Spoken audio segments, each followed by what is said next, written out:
Кто провел зарядку? Кто сегодня молодец? Кто бежит десятку? Известный комик Денис Дорохов пробежал свою первую десятку. Это самая массовая дистанция – 7000 бегунов.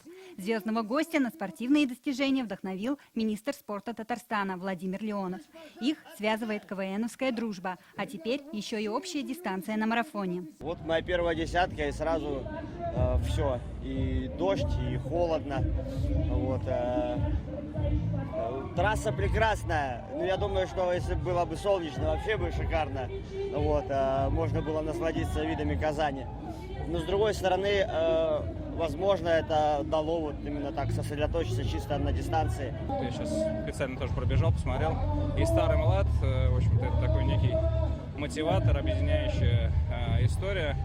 Вот, все-таки бег, он, наверное, самый простой, самый удобный вид спорта. Тут, в общем-то, особо ничего не надо. Вот, там, я даже посмотрел, кто-то вообще чуть ли не в галошах там бежал. Бегают в галошах и на лыжах, и даже задом наперед. На старт выходят еще в ползунках и успешно финишируют в 85.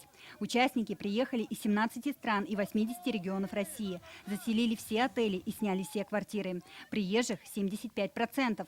С этим и связан маршрут по центральным улицам Казани. По пути 50 точек поддержки. Даже водители стали сигналить позитивно. Я очень долгое время работал курьером, я понимаю, что такое закрытые дороги. Это та самая цена за то, что город Казань развивается, я бы так сказал. Казанский марафон объединил наших земляков, выходцев из Башкортостана. И мы здесь все собрались, финишировали под флагами Башкортостана. Спасибо большое, Казань. Мне через месяц будет 85. Мне жить надо, веселее, здоровье нас сохранять.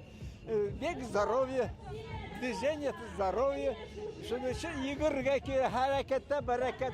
Думали, наверное, ну все, тренироваться буду. Вот этого лыжника летом на лыжах обгоню.